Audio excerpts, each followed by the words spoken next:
Please follow me home. Those 4 words from a terrified Ellerin girl would unravel Matthew's life on Proxima Colony. What he found was a dead mother, a broken system, and a child who needed protection from forces far more dangerous than he could imagine. Matthew moved through New Haven's crowded docks, just another human worker in the endless flow of alien traffic. The air hung thick with the smell of engine grease and ozone, with the low hum of cargo loaders and alien dialects forming a steady, chaotic soundtrack to his day. He kept his head down, his focus on reaching his transport bay without delay, a familiar routine he followed to avoid any unnecessary interaction. This was how you survived on Proxima Colony. You did your work, you kept to yourself. You didn't make waves. He was nearly clear of the busiest alleyway when he felt it, a small urgent tug at the leg of his coveralls. He looked down into the wide, terrified eyes of an Ellerin girl. Her skin was the pale lavender of her species, marked now with streaks of dust and tears. Her small frame trembled, and the tiny translator pendant around her neck glowed faintly as she spoke. The words weren't a request. They were a desperate command, edged with a fear far too deep for someone so young. His first reaction was pure instinct, a survival reflex honed by years on the frontier. Don't get involved. Alien affairs meant complications, and complications on Proxima Colony could get you killed or worse. Blacklisted, stranded, disappeared. He started to pull his leg away, his mind already calculating the quickest exit from this situation, from this child, and whatever trouble had found her. But then he really looked at her. Not as an alien, but as a child, the broken sobs shaking her shoulders, the way her small hand refused to let go of his grimy pant leg. It triggered a memory he'd worked hard to bury, a flash of a human child on Earth just as scared, just as alone, that he had once walked away from. The shame of that moment, cold and sharp, cut through his cynicism. Against every logical warning screaming in his head, against the survival programming that had kept him alive this long, he nodded. It was a small, almost imperceptible movement, but it was enough. Her grip on his coveralls loosened, replaced by a trembling trust as she turned to lead him. She didn't head toward the well-lit main thoroughfares. She pulled him deeper into the colony's shadowy underbelly, into narrow maintenance corridors where the light was poor and the air smelled of decay. This single decision, this moment of buried compassion overriding a lifetime of hardened instinct, was the first thread pulled. It would unravel the entire life he had built here, thread by careful thread. The life he was about to walk away from would be dismantled, and a new one, forged in the fire of someone else's tragedy, was already beginning. The alley narrowed into a tight maintenance corridor, the walls closing in around them as Neri pulled Matthew deeper into the colony's underbelly. The dim light flickered overhead, casting long shadows that seemed to swallow sound. The air here was different, stale, thick, and carrying a faint but unmistakable scent. Chemical and sickly sweet, it was a smell Matthew knew. He'd encountered it back on Earth, in the forgotten corners of cities where hope had long since faded. It was the smell of something ending. They stopped before a battered habitation unit door. Neri didn't need to knock. She just pushed it open. The room inside was small, cluttered with the meager possessions of a life lived on the edge. And there, slumped against the far wall, was her mother. The woman's lavender skin was pale, almost gray and waxy under the room's single low-powered light strip. Her head lolled to the side, eyes open but seeing nothing. This wasn't just death. It was an overdose. Matthew's eyes scanned the scene with a horrible, practiced ease. He saw the empty injector on the floor beside her limp hand. He saw the slack, peaceful expression that was such a stark contrast to the violent stillness of her body. He'd seen this before too many times. The tragedy had crossed species lines to poison the frontier, a grim universal constant. The specific biochemistry might be alien, but the result was heartbreakingly familiar. His mind raced past the shock, straight to the cold mechanics of what came next. He knew exactly how the colonial bureaucracy would process this. A report would be filed, a case number assigned. The body would be collected for recycling, and Neri, she would become a line item, another orphaned alien statistic to be processed into an understaffed juvenile integration center. The system was designed for efficiency, not for care. It wouldn't see a terrified child. It would see a problem to be managed. Neri's small hand tightened on his leg, her whole body trembling with silent sobs. She made no sound, but the vibration of her fear traveled straight up through his bones. This was a grief no child should ever know, a loss so profound it stole the very air from her lungs. In that moment, standing over the body of a stranger, Matthew understood everything with chilling clarity. The scene was a perfect mirror of Earth's darkest failures, replicated light years from home on a world that was supposed to be a new beginning. The colonial authorities, with their cold protocols and indifference, would fail Neri just as readily as the system had failed the human children he remembered. They would place her in a facility, another face in a crowd of lost kids, and the specific trauma of this moment would be buried under paperwork and procedure. She would be safe, perhaps, but she would not be saved. The understanding settled in his gut, heavy and certain. The callousness wasn't personal. It was just how the machine worked. And he was now standing inside it, with a child clinging to him, realizing he was the only thing between her and the gears. Matthew stood over the body, the cold reality of the room settling around him. Neri's tears were a warm, damp patch soaking through the heavy fabric of his work pants, a small anchor in the grim stillness. Every instinct he had spent years sharpening on Proxima Colony screamed at him to walk away, to tap his comlink, report the scene to colonial security, and disappear back into the anonymous flow of dock workers. It was the clean move, the smart move, the one that wouldn't jeopardize his work permit, his bunk, the fragile stability he had carved out for himself light years from Earth. But he knew. He knew exactly what happened next if he made that call. He remembered a human child back on Earth, a boy with hollow eyes in a state facility after a similar tragedy. The system had processed him, filed him, forgotten him. That system wasn't evil. It was just a machine built for efficiency, not care. It chewed through cases, not children. It would see Neri as a problem to be managed, a data point in an overcrowded network of underfunded programs and indifferent overseers. The squalor of this room, the stark neglect, was proof enough of how the colony treated its most vulnerable. This wasn't a moral calculation. It wasn't about heroism or some sudden upswell of sentimental feeling. This was a cold, practical assessment of survival odds. He ran the numbers in his head like a freight manifest. If he called security, Neri entered the system. The system, with its documented lack of resources and potential for neglect, would likely destroy her spirit, if not her body. The outcome was unacceptably high risk. The alternative, taking her, carried its own massive risks, but they were his to manage. He was choosing the devil he knew, and he knew he could at least try to fight for her. He made the choice not as a hero, but as someone who had already seen how the other story ended. It was the least worst option in a universe that offered no good ones. He bent down, his movements deliberate, and scooped Neri into his arms. She was lighter than he expected, a bundle of trembling bones and silent grief. The moment he lifted her from that floor, he crossed a line. By colonial law, he was now a criminal.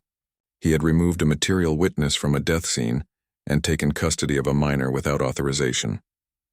His old life, the one of routine and calculated isolation, was over. He believed his decision was purely tactical, a strategic move made by a man who trusted his own flawed judgment more than a flawed system. He thought he was just switching out one set of problems for another, more manageable set. He didn't understand that this calculated act of survival was the first crack in his own emotional armor. The careful walls he'd built to keep the universe out, and his own past buried, had been breached by the weight of a small, crying child. He was focused on the immediate threat, on the logistics of escape. He didn't yet feel the deeper shift happening inside him, the slow and inevitable unraveling of the man he used to be. The sparse, functional space of Matthew's quarters offered no comfort to a terrified child. Neri sat on the edge of his bunk, her small frame curled inward, quiet sobs shaking her shoulders. Her crying had a new, urgent edge to it now, a raw, physical need. She was hungry. Matthew stood frozen, staring into his nearly empty food conservator. It held a standard-issue human nutrient paste, a few protein bars, and a pouch of synthetic coffee. He was completely ignorant of Ellerin dietary needs. This wasn't just a gap in knowledge. It was a chasm, and he was about to step right into it. He chose the nutrient paste. It was bland, biosafe, designed for maximum human compatibility. He thought it was the safest option. He was wrong. He watched her take a small, hesitant spoonful. For a moment, there was nothing. Then her body seized. She vomited violently, her small frame convulsing as her system rejected the foreign substance. The crying stopped, replaced by ragged, pained gasps. His first attempt at care had just become a medical emergency. This wasn't just an inconvenience. This was a danger he hadn't even considered, a threat generated by his own well-meaning ignorance. He scooped her up, her body limp and feverish against his chest, and ran. He burst out of his quarters and into the corridors of the human sector, moving with a desperate speed he usually reserved for dodging cargo loaders. He wasn't thinking about protocol or hiding anymore. He was thinking about keeping her alive for the next 5 minutes. His boots pounded against the gridded flooring as he pushed through the crowded passages, his eyes scanning for any sign of help. For anyone who might know something, anything, about alien biology. He found Mac, the owner of a greasy spoon diner that catered to off-shift freight workers. The man took one look at the sweating, shaking child in Matthew's arms and his gruff demeanor vanished. He didn't ask questions. He pointed Matthew toward the Colonial Administration building, explaining the emergency guardianship process as a stopgap measure. It would grant him temporary provisional rights to care for her, and more importantly, access to basic information on Ellerin physiology. It was a lifeline, but it came with a brutal catch. To even get that provisional status, Matthew would have to prove basic competency in Ellerin care. He would have to demonstrate he could keep her alive, that he understood her needs. He stood there holding a sick child whose body was rejecting the only food he had to offer, and the irony was a bitter taste in his mouth. He was failing the test before he had even applied to take it. Mac explained the stakes in low, serious tones. For Ellerins, improper nutrition wasn't just about an upset stomach. It could cause permanent, irreversible damage to their neural development. It could stunt her cognitive growth, limit her future. Every moment Neri went without the right food wasn't just a matter of present discomfort. It was a countdown, a tangible risk to her entire potential. The immediate threat of the cartel was still out there, a shadow on the periphery. But this was an internal threat, a silent one happening right in his arms. Protection, he realized with a cold, sinking clarity, was a much more complex beast than he had imagined. It wasn't just about locking the door and standing guard. It was about knowing what to put on a spoon. It was about understanding that the most dangerous enemy could be his own lack of knowledge, a well-intentioned mistake that could break a child just as surely as any weapon. The Colonial Administration building rose from the center of New Haven like a monument to order, its polished surfaces and gleaming corridors a stark contrast to the grimy utility of the docks. Matthew entered with Neri hiding behind his legs, her small fingers clutching the rough fabric of his coveralls. The air inside smelled of recycled oxygen and sanitizer, a sterile environment meant for processing, not people. He approached the first human official he saw, a clerk behind a transparent barrier who didn't even look up from his screen. Matthew explained the situation, the words feeling clumsy and inadequate. The clerk's response was a bored monotone, directing him to Form 37B for reporting unaccompanied alien minors. He dismissed the request for emergency guardianship as unusual, especially for an Ellerin child. It was a flat refusal, a wall of procedure built to keep problems contained and unfamiliar. They moved deeper into the complex, seeking someone with actual authority. An Ellerin official next regarded them with open suspicion, her large eyes narrowing as she took in the human freight worker and the trembling child. Her questions were sharp, probing, laced with a hostility that felt personal.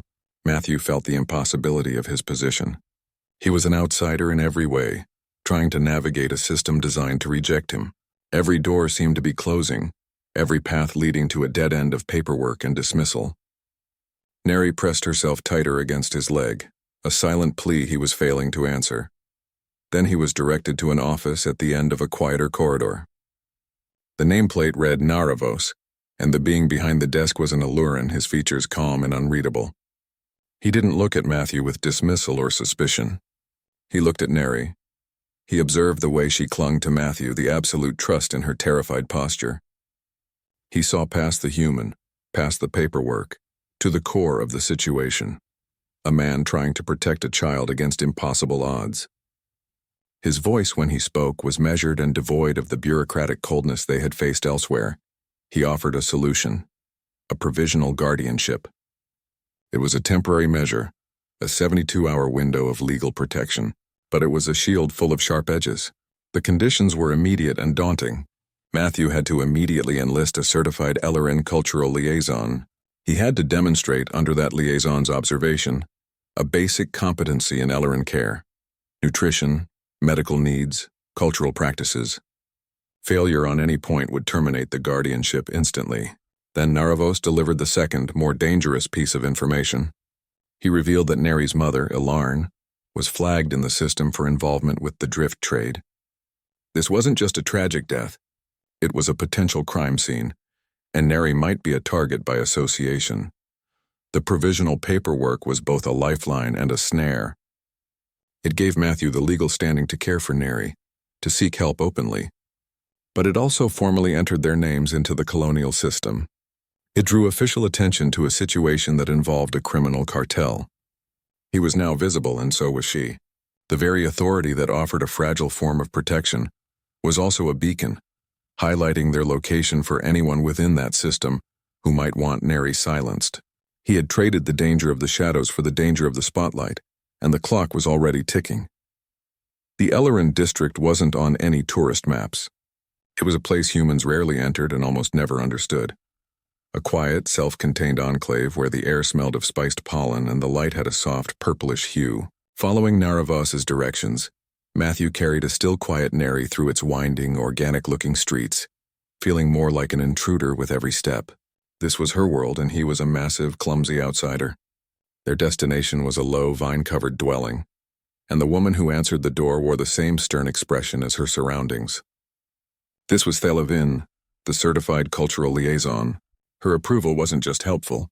It was the absolute requirement for Matthew's provisional guardianship to continue. His entire future with Neri depended on this stranger's judgment. She didn't offer a greeting or a smile. Her large dark eyes assessed them both with a cold, analytical professionalism that left no room for pleasantries. She didn't ask why Matthew was doing this. She didn't care about his intentions or his emotional journey. Her only concern was measurable, practical competency. Could he keep Neri alive? Could he keep her connected to her own culture? His motivations were irrelevant. Only his actions would count. She laid out the first test without ceremony. Matthew had 1 hour to procure and prepare a proper Ellerin evening meal. He stood there, the weight of the task crushing. He was in an alien market, surrounded by vendors selling fungi, glowing nectars, and fibrous roots he couldn't identify. The scents were unfamiliar. The language a flow of soft vowels he didn't comprehend. His frustration was a hot, tight knot in his chest. He didn't know where to start. He saw an elderly Ellerin male arranging delicate pastries and, swallowing his pride, approached him. He explained his situation in halting, simple terms. To his surprise, the man didn't dismiss him. He pointed to a specific stall, explaining what to ask for, his gestures patient. It was a small act of grace in an otherwise impossible challenge. He returned to Thela's dwelling with a bag of groceries, his hands clumsy with the unfamiliar shapes and textures. Thela provided a kitchen space and then simply watched, her arms crossed, her expression unreadable. She offered no guidance, no correction. This was the test. He had to figure it out. He remembered the Ellerin's instructions, focusing on the precise details. The nectar couldn't be boiled or chilled. It had to be warmed to the exact internal body temperature of an Ellerin child. He found a heating plate and a thermometer, his big hands moving with a focus he usually reserved for calibrating engine parts. He fumbled. He checked the temperature 3 times, but he did it. Thela observed every movement. She watched how he spoke to Neri in a low, calming voice as he worked. She noted how he sought information instead of expecting others to solve his problems for him. He wasn't an expert. He was a student, and his only qualification was a relentless determination to learn what was needed. He placed the finished meal in front of Neri, a simple bowl of stewed fungi and a small cup of perfectly warmed nectar. The child looked at it, then at him, and took a tentative sip. She didn't get sick. She began to eat, a small sign of returning normalcy. Thela gave no praise. She simply gave a single short nod. It was a pass, not a celebration, but an acknowledgement that he had met the minimum standard. He had cleared the first hurdle not through any innate knowledge, but through a dogged, stubborn refusal to fail. His willingness to be taught, to look foolish, to try again was the only skill that mattered. It was the foundation everything else would have to be built on, and for now it was just enough. The meal was over. The silence that followed was thick with unspoken judgment. Thala didn't pause. She moved them toward the sleeping area, the second test already beginning. This one wasn't about providing calories. It was about providing peace. Neri's exhaustion was a tangible weight on her small shoulders, but the idea of sleep seemed to terrify her more than the waking world. The human sleeping platform in Matthew's quarters had been a source of pain, its flat, unyielding surface causing her physical distress, a constant reminder of her displacement. Sleep for an Ellerin wasn't just rest. It was a ritual, a vulnerable state that required absolute security. Thala gestured to a low, padded mat in the corner of the room, its surface softer and shaped differently than anything Matthew had seen. She adjusted a small device nearby, and the air in the immediate area grew warmer, carrying a hint of moisture. This was the proper environment. Then she turned to Neri, her professional demeanor softening just a fraction. She began the ritual of peaceful rest. Her hands moved in a precise flowing pattern over the child's head and shoulders, a series of gentle touches that seemed to follow a deep, ingrained rhythm. As her hands moved, she whispered a series of phrases in her native tongue, the words a soft, melodic hum. It wasn't a lullaby. It was a ceremony, a complex key meant to unlock a state of safety. Neri's eyes grew heavy almost immediately, her breathing starting to slow. The effect was undeniable. Then it was Matthew's turn. Thala stepped back, her face neutral again. He had to replicate it. Perfectly. He knelt beside the mat, Neri looking up at him with tired, trusting eyes. He placed his hands on her and the failure was instant. His human hands were too large, too rough from years of manual labor. His movements were clumsy, a broken imitation of Thala's graceful flow. He fumbled the whispered phrases, mispronouncing the alien syllables, his voice a harsh contrast to her melodic tone. The rhythm was all wrong. Neri, jerked from the edge of sleep by his awkwardness, began to cry again. It wasn't a cry of hunger or fear, but of pure, frustrated exhaustion. The ritual had failed. The safety was broken. Thala watched the entire performance without a word. When it was over and Neri was sobbing openly, Thala simply shook her head. It was a small final motion. She began to speak, her tone flat and definitive. She was terminating the provisional guardianship process. This failure proved an insurmountable gap. He could not provide the foundational care Neri required. The cultural connection was too deep, the technique too specific. His inability to perform this basic, essential ritual meant he could not be her guardian. The legal protection Naravos had offered was about to be revoked because his hands were too rough and his voice was all wrong. But Matthew didn't accept it. He looked from Thala's resolved face to Neri's tear-streaked one. He couldn't lose her to the system over this, not over a sequence of movements. He interrupted Thala, his voice low but firm. He asked for one more chance, just one. He didn't plead or make excuses. He just asked for the opportunity to watch again, to learn.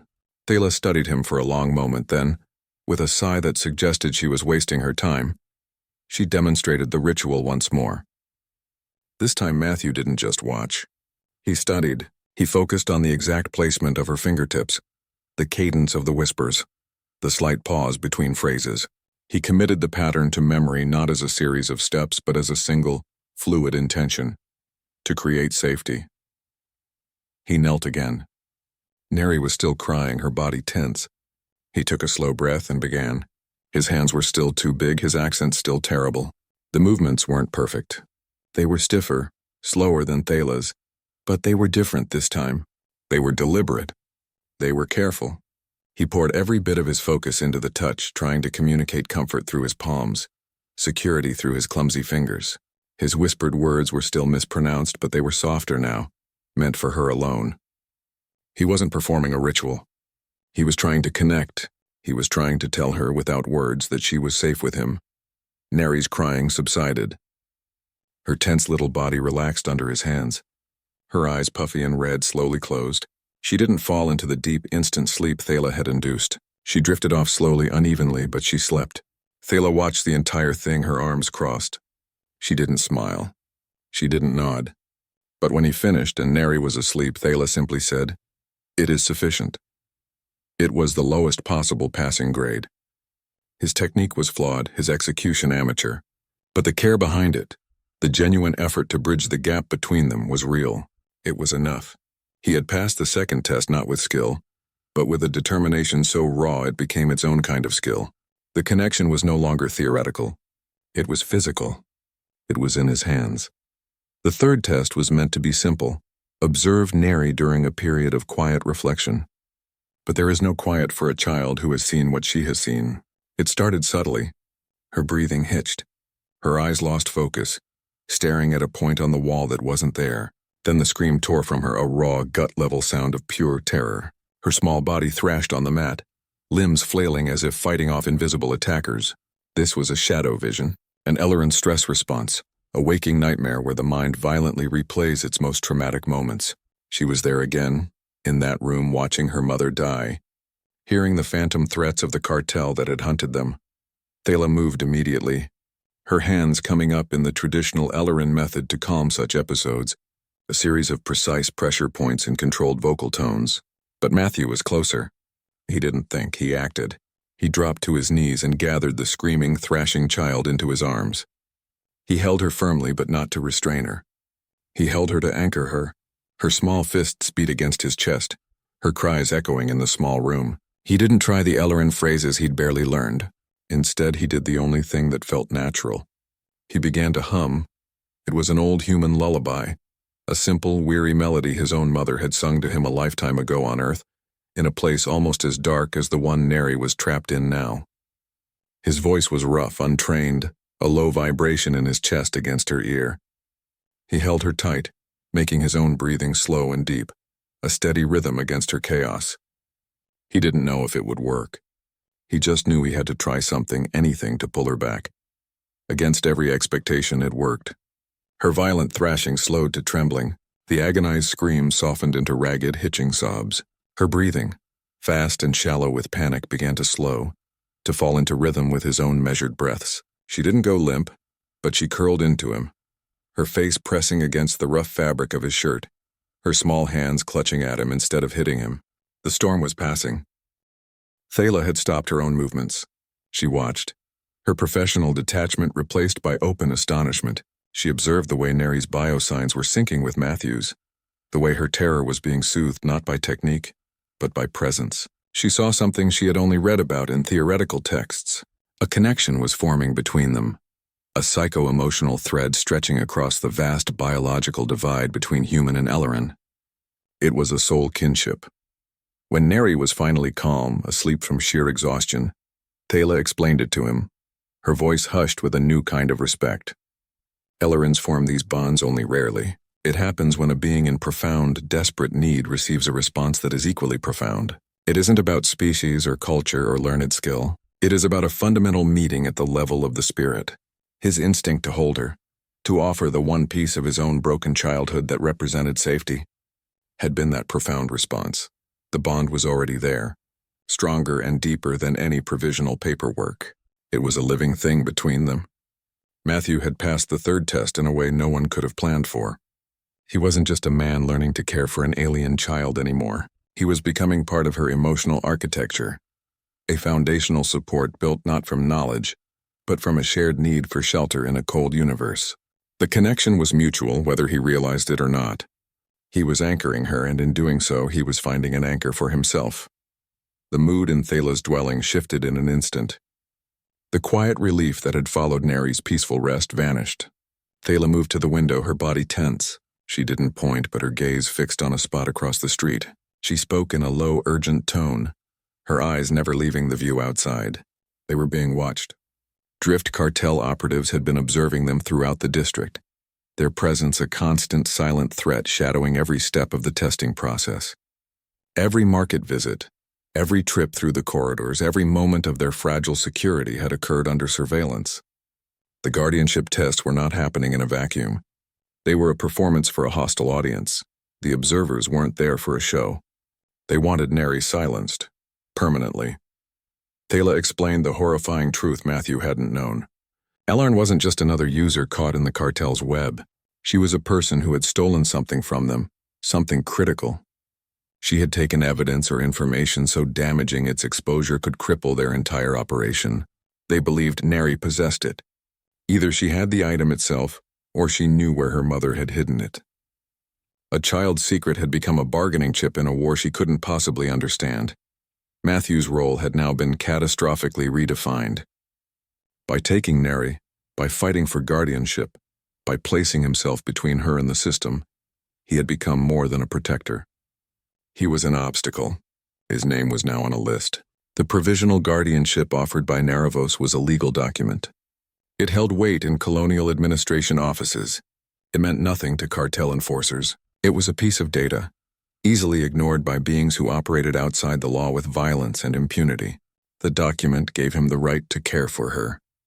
It offered exactly zero protection against a knife in a dark alley or a targeted energy blast. The threat was no longer theoretical or bureaucratic. It was physical, immediate, and lethally professional. The cartel's methods were not the clumsy threats of common thugs. They were systematic, patient, and ruthless. They had resources and reach that extended into the colony's infrastructure. They could wait. They could strike anywhere. The system Matthew had been so afraid of, the cold colonial bureaucracy, now seemed like a manageable puzzle compared to this. He had been fighting to prove he could keep Neri safe from neglect, from ignorance, from the impersonal machinery of the state. Now he had to protect her from trained professionals whose only goal was her elimination. The two threats converged on them, a pincer movement of danger. One sought to process her into oblivion through neglect and paperwork. The other sought to erase her through direct violent action. His responsibility had just doubled. He had to be a parent, a student of alien culture, and a bodyguard. He had to outthink a heartless system and outmaneuver a deadly criminal enterprise simultaneously. The fragile safety of Thala's home felt like an illusion. The walls that sheltered them also trapped them. They were in a cage, and the hunters were patiently circling outside, waiting for the door to open. Of all the possessions salvaged from that grim habitation unit, Neri had kept only one. A small silver music box engraved with faint swirling patterns. It was her last link to her mother, her only comfort object in a world that had turned cold and terrifying. She clung to it, her small fingers tracing the designs, winding it over and over to hear its simple, tinkling melody. To Matthew, it was just a child's toy, a sad, fragile reminder of a life lost. He saw it only for its sentiment, a focus for her grief. Thala saw something else entirely. Her professional detachment snapped back into place the moment she laid eyes on it. Her gaze sharpened, her focus narrowing on the object in Neri's hands. She asked the child, her voice deliberately calm, if she could examine it. Neri, with a child's innate trust in this new authority figure, handed it over. Thala's fingers moved over the casing not with sentiment but with precise, probing intent. She was not appreciating a keepsake. She was inspecting a device. Her expression shifted from curiosity to cold certainty. This was no simple toy. The craftsmanship was too fine. The materials too high grade for a common trinket. The internal mechanism was suspiciously complex. She explained, her voice low so Neri wouldn't understand, that this design was used for something far more sophisticated. It was a signature piece from a maker known for creating disguised storage for the corporate and criminal elite. Her fingers found a hidden catch, a sequence of pressure points on the base that required a specific, knowledgeable touch. With a soft click, a panel on the bottom slid open. Inside, nestled in a custom-cut foam lining, was a single data crystal. It gleamed with a cold blue light. Thala removed it, her movements now charged with a new, urgent energy. She slotted it into her own portable reader. The screen lit up, streams of data cascading down its surface, shipping manifests, financial records, encrypted communications. It was a ledger of the Drift Cartel's entire Proxima operation. The records weren't just lists of illegal goods. They were transaction histories. They named names. They implicated mid-level colonial administrators, a few Port Authority supervisors, and shockingly, 2 high-ranking officials within the colonial security apparatus itself. These weren't just corrupt officials taking bribes. They were active, integral parts of the supply chain, providing protection, rerouting inspections, and funneling colonial resources to support the cartel's expansion. This was the proof. This was what Ilarn had stolen. This was why she had been killed. The cartel's relentless pursuit of Neri snapped into a new, terrifying focus. They weren't just trying to silence a potential witness to a simple overdose. They were trying to recover the one piece of evidence that could dismantle their entire operation on Proxima, and send their powerful allies to a penal colony. This data crystal was a bomb. Its contents were more destructive than any explosive, more valuable than any shipment of drift. It was the key to their survival, and they knew it was out in the open. Matthew watched the data scroll across the screen, the names and numbers a blur of damning information. The small, innocent-looking music box sat on the table between them, its delicate melody now a grotesque counterpoint to the reality of its purpose. He wasn't just protecting a child anymore. He was safeguarding the most dangerous weapon in the Proxima system. The weight of it was immense, a physical pressure in the room. This unassuming object, this child's treasure, was no longer a symbol of the past. It had just become the entire battlefield for their future. The fight was no longer just about hiding. It was about using this key to lock the cartel away for good. The plan formed in a hushed, urgent conference within the safety of Thela's home. Naravos, working from his office, coordinated a thin layer of security support, a pair of low-profile colonial sentries who would create a perimeter, but only from a distance. Their involvement had to be deniable. Drawing official attention would alert the cartel's allies within the security force itself. The real work, the dangerous work, fell to the three of them. The objective was clear. Return to the scene of Alarn's overdose, retrieve the music box, and get the evidence to a secure channel. The risks were absolute. They were walking back into the lion's den, and the lions were undoubtedly waiting. The execution demanded flawless timing. There was no room for hesitation or error. The operation was a split-path maneuver, a classic distraction and retrieval. Matthew's role was to create a significant, noisy diversion, 2 levels above Alarn's habitation unit. He would trigger a false atmospheric leak alarm, a chaotic event guaranteed to draw any watching eyes upward, toward the perceived emergency. His knowledge of the station's freight systems and maintenance protocols made him the only one who could do it quickly and convincingly. The chaos would be his creation. Meanwhile, during the brief window of confusion, Thala would move. Her part required stealth and speed. She would enter the unit, locate the music box, and extract it. Her familiarity with Ellerin belongings and her calm under pressure made her the logical choice. She knew what to look for and wouldn't be shaken by the grim nature of the location. The entire operation hinged on these 2 actions happening in perfect sync. A delay of even a few seconds on either end would mean failure, and failure likely meant death.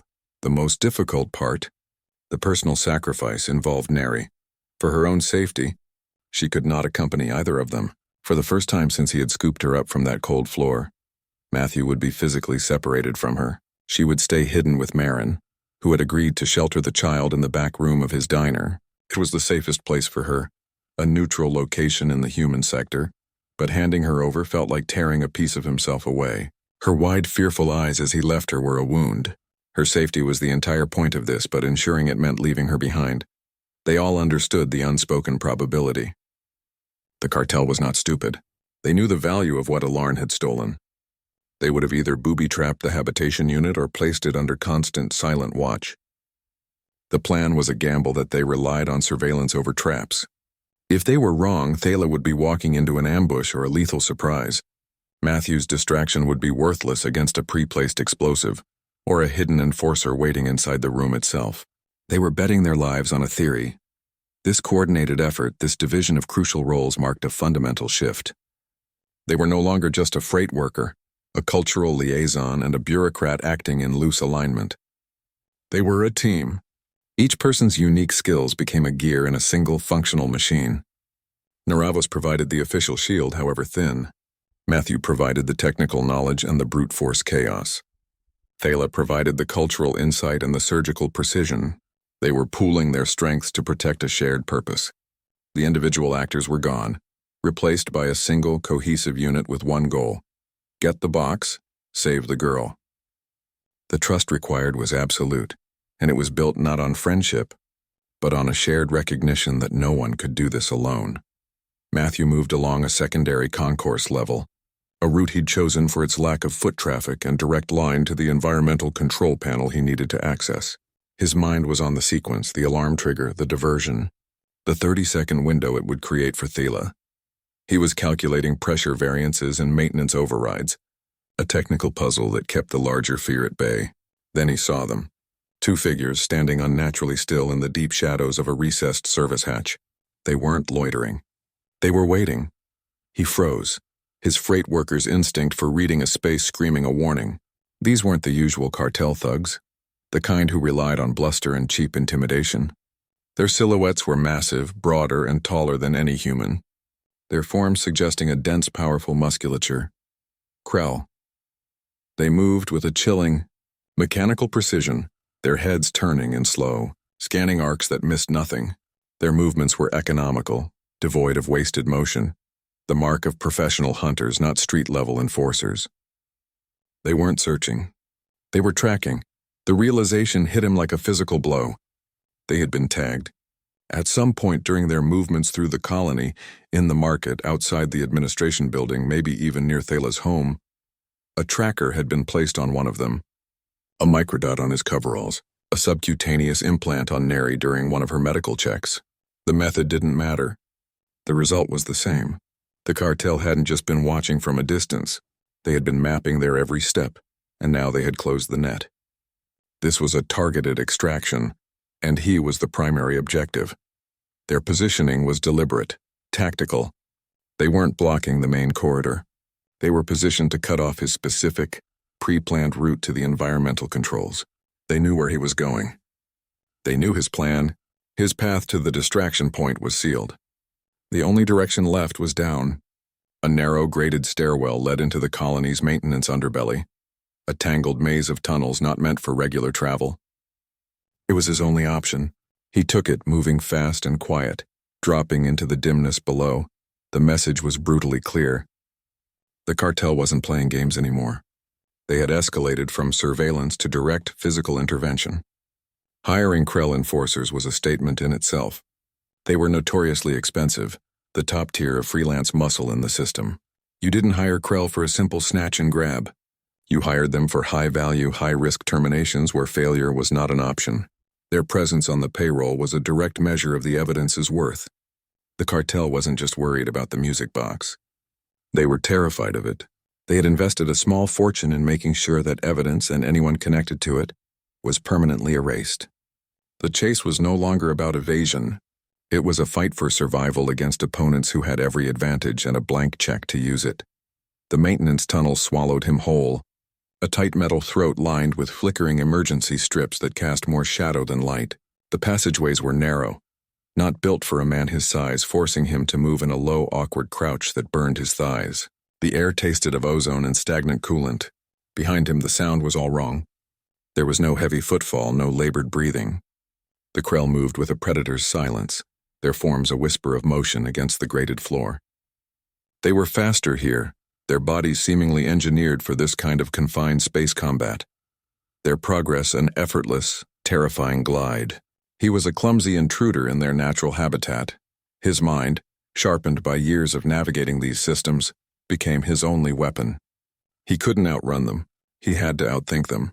He slammed the heel of his hand against a recessed environmental control panel he knew was faulty. A klaxon blared, harsh and deafening in the enclosed space. A heavy emergency door slammed down just behind him, cutting off the closest enforcer with a shriek of metal on metal. It wouldn't hold them for long, but it bought him seconds. He used them, diving into a side conduit so narrow he had to turn sideways to fit, his shoulders scraping against cold, rough plating. The game shifted. It was no longer a chase. It was a hunt. He triggered a pressure release valve, and the tunnel ahead filled with a cloud of freezing vapor, reducing visibility to zero. In the absolute darkness, he was blind, but so were they. He relied on memory, counting his steps, picturing the maze of pipes and conduits he'd seen on freight schematics. He could hear them now. Not footsteps, but the soft click of their communication, the faint hum of their enhanced optics trying to cut through the mist. They were methodical, unhurried. They knew they had him. A cold dread settled in his gut, a realization that cut through the adrenaline. They weren't trying to corner him. They were hurting him. Every closed door, every diverted path was being subtly manipulated, pushing him deeper into a specific sector of the tunnels. He knew this layout. He knew where these passages ended. They were funneling him toward a dead end, a depressurized cargo airlock where other enforcers would undoubtedly be waiting. The trap was almost set. He was walking himself right into a kill box. His only chance was a move so stupid it might be unexpected. He had to reverse course. He had to go back the way he came, directly through the formation of hunters now spread out through the tunnel network. He needed to break through their line and get back to the main concourse, back toward Thala's position. The plan was in tatters. The diversion for her was over. Now it was just about raw, desperate survival. He took a breath, turned around in the tight space, and started moving toward the sounds of his pursuers. He didn't have a weapon. He had a freight worker's knowledge of every weak point in the system, every emergency release, every structural flaw. He was going to use Proxima's own infrastructure as a club. His familiar, mundane skills, the things that had just earned him a living, were now his offensive tools. The colony itself had become his arsenal. Thala moved through the dim corridors, the small music box a leaden weight in the pocket of her tunic. The retrieval from Alarn's unit had been clean, the simple act of picking up a child's toy. The tension came after in the journey back. Every checkpoint, every security scan was a potential trap. She didn't know which officers were clean and which had their palms greased by the cartel. A single sympathetic glance, a subtle nod to a comm unit could end everything. Her pulse was a steady drum against her ribs, her senses stretched thin, reading every uniformed figure for a tell, for the flicker of recognition that meant she'd been made. The designated handoff point was a public transit hub, a space chosen for its high traffic and dozens of exit routes. She saw Naravos's contact waiting near a news kiosk, just as planned. She was 10 steps away when she saw the second figure. A colonial security officer she recognized, a man whose name was on the data crystal's list of compromised personnel. He was loitering near a support pillar, his posture too casual, his eyes scanning the crowd with a focus that wasn't about keeping the peace. The handoff was compromised. Her feet didn't falter, but her mind raced. To abort now would raise suspicion. To continue was to deliver the evidence directly into the enemy's hands. She turned a sharp left, feigning interest in a departure screen, and tapped her comlink. A single prearranged emergency code to Naravos, no words. A moment later, her own device vibrated with a new set of coordinates. A cafe on the concourse's upper level. Naravos was adapting in real time, rerouting the operation. The new location was a risk. It was more enclosed with fewer escape routes. But it was also more public with civilians everywhere. Violence here would create a mess, draw too much attention. It was a calculated gamble that the cartel's allies wouldn't want a bloodbath in a crowded restaurant. She took a seat at a small table, ordering a drink she wouldn't touch. The new contact arrived moments later, a young Aluran woman in civilian clothes who slid into the seat opposite her. There was no ceremony. Thala's hand dipped into her pocket, her fingers closing around the cold, hard shape of the data crystal. She didn't pull the whole box out. Just the chip. Under the table, her hand met the other woman's. The transfer took less than a second. A cold piece of polished information passing from one palm to another. The woman's fingers closed around it and she stood up, melting back into the crowd without a backward glance. The entire exchange was invisible, silent, and utterly terrifying. The corrupt officer was still down by the kiosk, unaware the package had already changed hands in plain sight, right under his nose. Thala remained at the table for a full 5 minutes, sipping her drink, her body thrumming with nervous energy. The system had shown its two faces in the span of those few minutes. The threat from within, the officer on the cartel's payroll ready to intercept and destroy. And the solution from within, Naravos and his network of trustworthy personnel, working from the shadows to counter the corruption. The colonial bureaucracy wasn't a monolith. It was a battlefield. For every compromised official, there was another who still believed in the law, who was willing to risk their career, maybe their life, to uphold it. The victory wasn't just in retrieving the evidence. It was in discovering they weren't fighting the whole machine. They had found allies hidden deep within the gears. The relief of the successful handoff was a cold, thin thing. They couldn't go back to Matthew's quarters. The cartel knew that location. They couldn't stay on the move. Neri was exhausted, her small reserves of courage completely spent. The only option was a destination the cartel's human and Krell enforcers would find difficult to penetrate. Thala's home in the heart of the Aluran district. The architecture here was different. The very air carried a different scent. The organic curves of the buildings and the subtle protective patterns woven into their structures created a barrier more effective than any security checkpoint.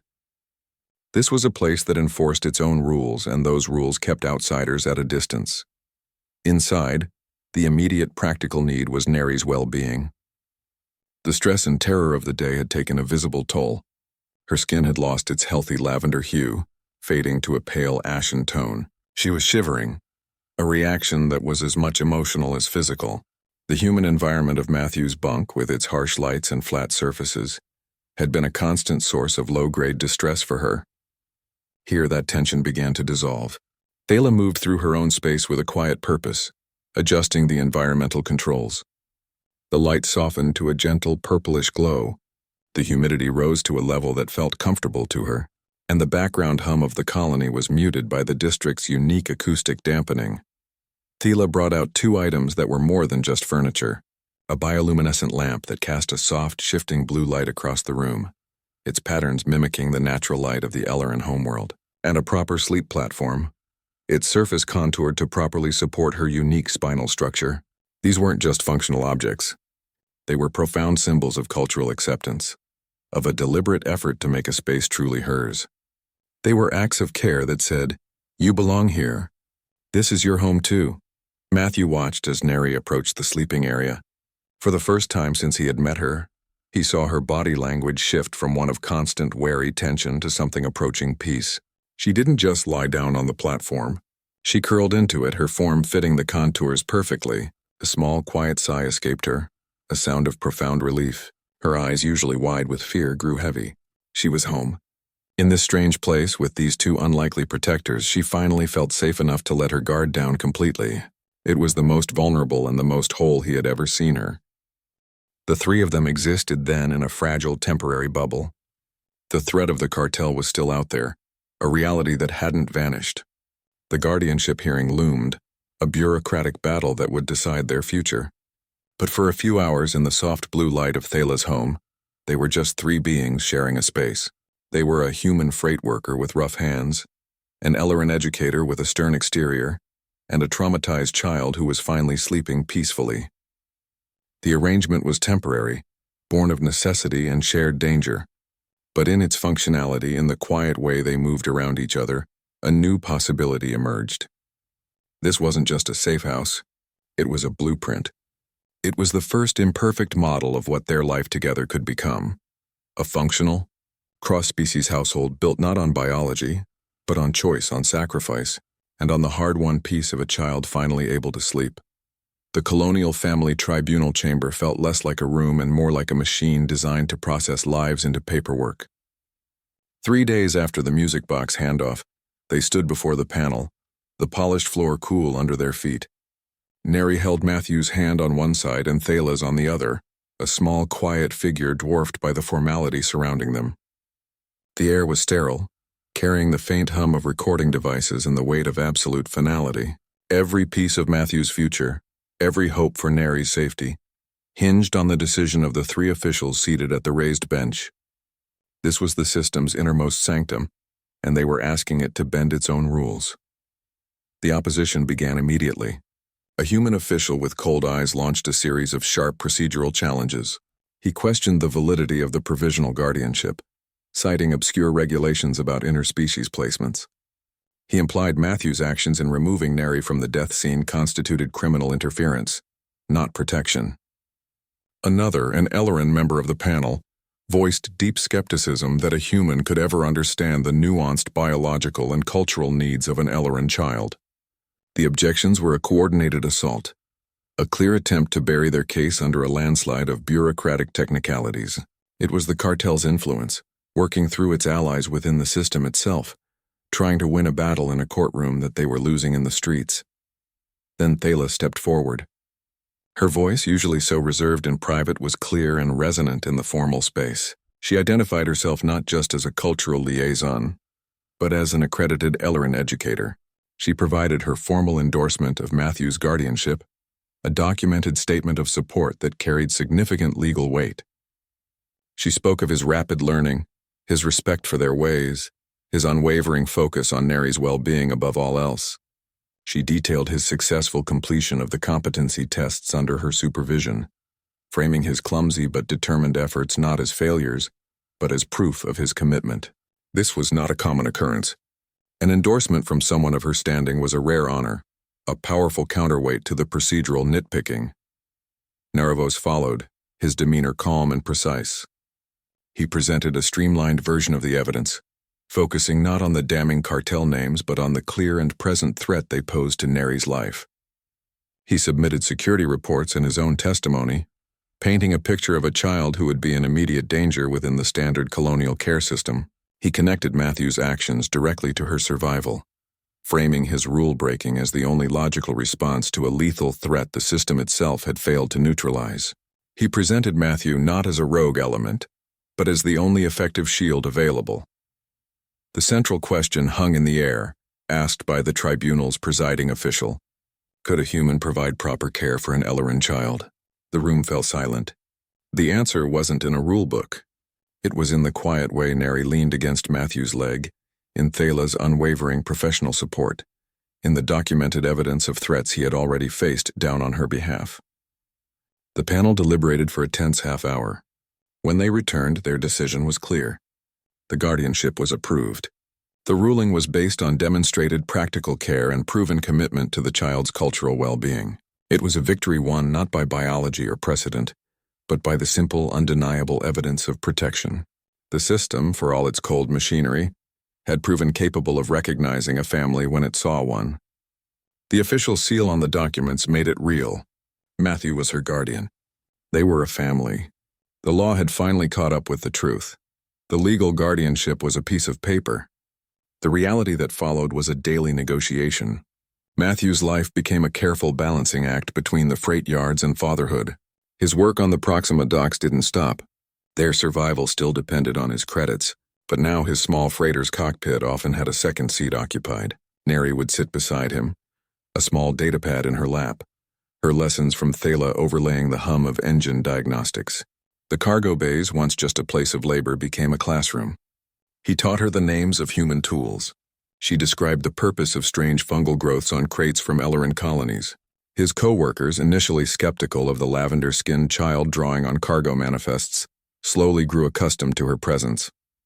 They started leaving small, safe human treats on his console for her, a quiet collective acceptance. Thala's role evolved from a mandated liaison into a permanent fixture. Her visits were no longer scheduled assessments. She arrived with supplies for Neri, but also stayed for meals. She began teaching Matthew, not just about Ellerin needs, but about their history, their art, the reasons behind the rituals. In return, he shared human stories, the folk tales and songs from an Earth he rarely discussed. Their home became a laboratory for a new way of living. Dinner time was the most obvious fusion. The table held a steaming bowl of spiced Ellerin fungi next to a plate of Mac's famous synth beef sandwiches. They learned which flavors worked, which textures were compatible. Neri's favorite became a hybrid, a piece of soft human bread wrapped around a pungent Ellerin pickle root. They invented their own holidays, their own small traditions that belonged to no single culture, but to the three of them. A first light celebration combined the human marking of a new orbital cycle with the Ellerin practice of sharing hopes for the future. They would light Thala's bioluminescent lamp and each share one thing they were grateful for from the past year, and one wish for the next. Matthew's rough voice would join Thala's melodic one in a simple song they made up together, a melody that used notes harmonious to both their species' hearing ranges. These were not grand gestures, but small, deliberate acts of creation. They were building a shared identity from the ground up, brick by careful brick. This quiet, deliberate integration did not go unnoticed. Other humans in the sector, who had only ever viewed the Ellerin district as a closed, mysterious place, began to see a change. They saw Matthew, a man they knew, walking openly through the district's arches with Thala, Neri swinging between them. They saw Thala, a respected Ellerin educator, shopping in the human market, asking questions about food preparation with a genuine curiosity. The suspicion that had once hung between the communities began to thin, replaced by a cautious, watching interest. Their makeshift family, born from crisis and necessity, was becoming something more. They were a living bridge, a proof of concept. They demonstrated that a shared life wasn't about erasing differences, but about weaving them together into a stronger, more interesting whole. They showed that family could be a choice you made every day across any divide, and that the frontier's greatest resource wasn't its minerals, but its capacity for new beginnings. The change in Thala was a quiet thing built in the small spaces between crises. She observed Matthew not as a subject for evaluation, but as a man. She watched the careful way his large, work-roughened hands prepared Neri's evening nectar, warming it to the precise temperature she had taught him. She noted how he never rushed the sleep ritual anymore. His human voice a low, gravelly hum that now carried the correct cadence of the ancient Ellerin phrases. He didn't just perform the actions. He understood their purpose. He respected the culture not as a set of rules to be memorized, but as a vital thread in the fabric of Neri's identity. Other humans she had met viewed Ellerin ways as curiosities or obstacles. He saw them as essential. He had demonstrated more understanding of Neri's needs than many of her own people would have with a human child. This fundamental respect was the first crack in her professional armor. The prejudice against such a connection was a tangible force on Proxima Colony. Ellerin-human relationships weren't just unusual. They were viewed with deep suspicion by both species, a cultural chasm most considered too wide to cross. Thala was acutely aware of the whispers, the sidelong glances they received when walking together through the district. The risk was significant. It could damage her standing, isolate her from her own community. This wasn't a simple flirtation. It was a potential exile. Every logical part of her mind cataloged these risks, building a wall of reasons why this was a path she should not take. But logic had begun to lose its footing. The pivotal moment wasn't a grand gesture. It was his instinct. She had seen him calm Neri's shadow vision without training, without any knowledge of the traditional methods. His response was pure, uncalculated empathy. A human lullaby and a steady embrace had done what years of her training dictated should only be possible, through specific techniques. He hadn't fought the trauma. He had simply offered a sanctuary from it. She recognized in him then a quality far rarer than simple protection. She saw a capacity for a deep, cross-species connection that operated on a level before language, before culture. It was an innate understanding. He was different because his compassion was his first language, not a skill he had to learn. Their partnership, forged in the fire of Neri's protection, began to shift its center of gravity. The conversations after Neri was asleep stretched longer. The topics moved beyond childcare and survival. They spoke of their own childhoods, their own losses. Thala found herself sharing stories of her homeworld she had told no other outsider. Matthew spoke of an Earth that was more memory than place. The emotional intimacy grew not as a separate thing, but as a natural extension of the trust they had built together. They were already a team. They were already a family. The romantic connection was simply the heart acknowledging what the mind and the will had already built. It was never a question of falling. It was a slow, inevitable realization that they were already there. The shared purpose of sheltering a child had created a bond so strong it could not be contained by a single definition. Their relationship was the natural, logical outcome of their care for Neri. The universe, in its chaotic and often cruel way, had given them exactly what they needed in each other. A protector for a child, a teacher for a student, and for two lonely people who had built walls against the world, a partner who understood that sometimes the most profound connections are written in the quiet spaces between words, in the instinct to offer a song instead of a solution. Matthew's path from a solitary dock worker consumed with his own survival to a fierce protector demonstrates a profound truth. In a universe often marked by indifference, his greatest weapon was the courage to care. Family is not bound by blood or species alone. It is forged in the deliberate choice to stand with another being against the darkness. That single act of compassion in a dusty alley became the anchor for a new kind of belonging. In the end, they built more than a home. They built a bridge across the stars, a living example for others to follow.